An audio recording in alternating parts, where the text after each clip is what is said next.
ఇలా సాధన కోసం జేఏసీ ఆధ్వర్యంలో ఇక్కడ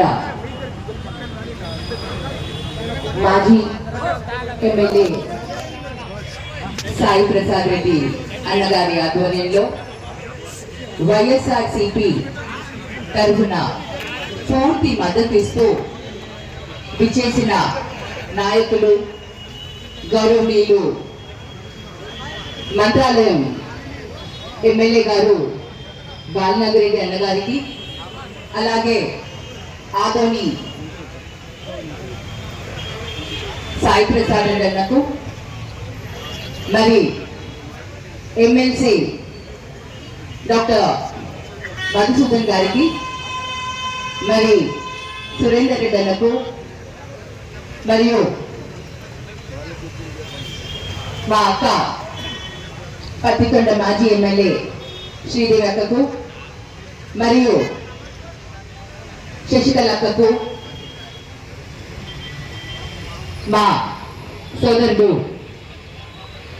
రుద్రగౌడనకు, మరియు వేదిక పైన ఉన్న పెద్దలందరికీ, ఈ సాధనకు మద్దతు పలుకుతూ విచ్చేసిన కార్యకర్తలకు, మంత్రాలయం, ఎమగనూరు, ఆదోని, పత్తికొండ, ఆలూరు నియోజకవర్గాల నుంచి విచ్చేసిన ప్రజలకు ప్రతి ఒక్కరికి కూడా పేరు పేరున నా హృదయపూర్వక నమస్కారాలు తెలియజేసుకుంటున్నాను.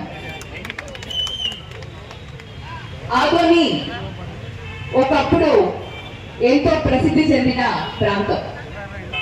నేను చిన్నప్పుడు ఆదోనిని సెకండ్ బాంబేగా చెప్పేవాళ్ళు. ఇక్కడ అప్పట్లోనే ఎన్నో పరిశ్రమలు, వ్యాపారానికి ఎంతో ప్రసిద్ధి చెందిన ప్రాంతంగా ఆదోనిని గుర్తించేవాళ్ళు. మరి కాలంలో కొన్ని కారణాల వల్ల పశ్చిమ ప్రాంతమైన ఈ ప్రాంతాలన్నీ కూడా వెనకబడుతూనే వచ్చాయి. ఎవరి ఫోకస్ అయినా కూడా జిల్లాల పైన ఎక్కువగా ఉంటుంది కాబట్టి జిల్లా అభివృద్ధి కోసమే ఏవైతే జిల్లాలుగా ఉన్నాయో ఆ జిల్లాలని అభివృద్ధిలో ముందుకు తీసుకుని వెళ్తూ జిల్లాలకు దూరంగా ఉన్న ప్రాంతాలన్నింటినీ కూడా వెనకబాటుతనానికి వదిలేసి ముందుకు రావడం జరిగింది. మరి ఇటువంటి సమయంలో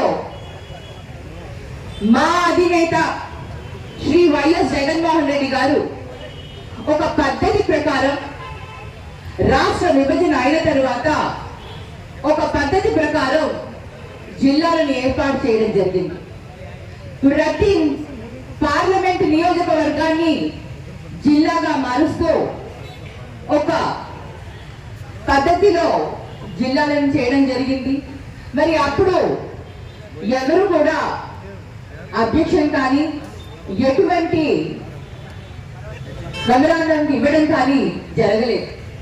మరి ఆ పద్ధతిలో అప్పుడు అలా జరిగింది కాబట్టి అది చక్కగా అందరూ కూడా దాన్ని ఆహ్వానించడం జరిగింది.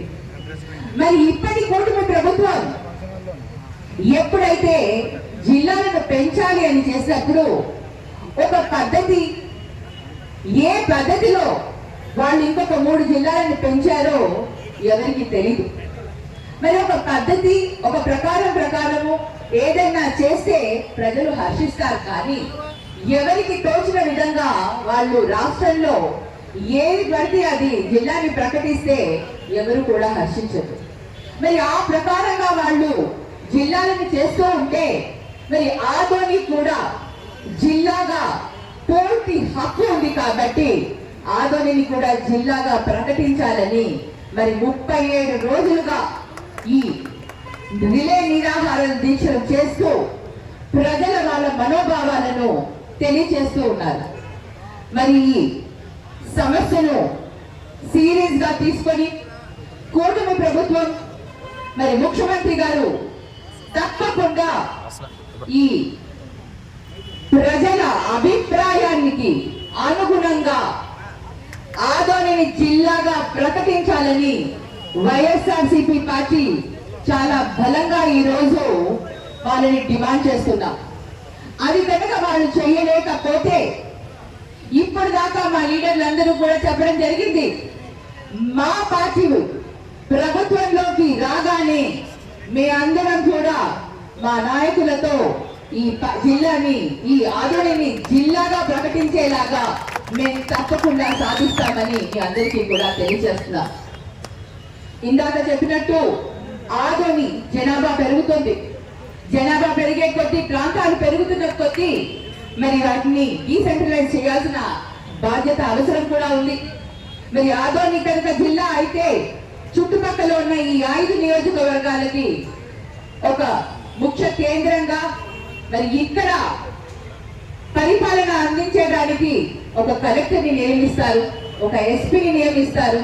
ఇక్కడ నుంచి పరిపాలన సాగుతుంది కాబట్టి ప్రత్యేకంగా జిల్లాకు నిధులని కేటాయిస్తారు. కాబట్టి మరి ఆదోనికి జిల్లాగా ప్రకటిస్తే ఇక్కడ వచ్చే నిధులతో ఎనగనూరు కానివ్వండి, మంత్రాలయం కానివ్వండి, ఆలూరు కానివ్వండి, పత్తికొండ కానివ్వండి, దుక్కుడ చుట్టుపక్కల అన్ని కూడా అభివృద్ధి చెందుతాయి.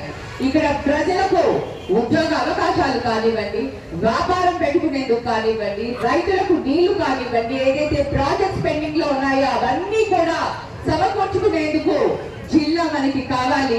ఈ జిల్లా కోసం, ఈ సాధన కోసం వైఎస్ఆర్సీపీ పార్టీ ఎప్పుడు కూడా ముందుంటుందని మీ అందరికీ కూడా తెలియజేసుకుంటూ, మా వంతు మద్దతు ఎప్పుడు కూడా మీకు అందిస్తామని తెలియజేసుకుంటూ, మరి ఈ అవకాశం ఇచ్చిన అందరి పెద్దలందరికీ కూడా ధన్యవాదాలు తెలియజేసుకుంటూ, మనం తప్పకుండా సాధిస్తామనే ఒక ఆశయంతో మీ అందరికీ కూడా బలమైన ఒక నమ్మకాన్ని నింపుతూ, ఎందుకంటే ఏదైనా ఒకటి కావాలి అంటే ఏదో ఒకటి మనం పట్టుదలతో, ఆ నిష్ఠతో సాధిస్తేనే వస్తుంది. కాబట్టి ఆ నిష్ఠ, పట్టుదల ఈ ఆదోని నియోజకవర్గంలో కనిపిస్తుంది.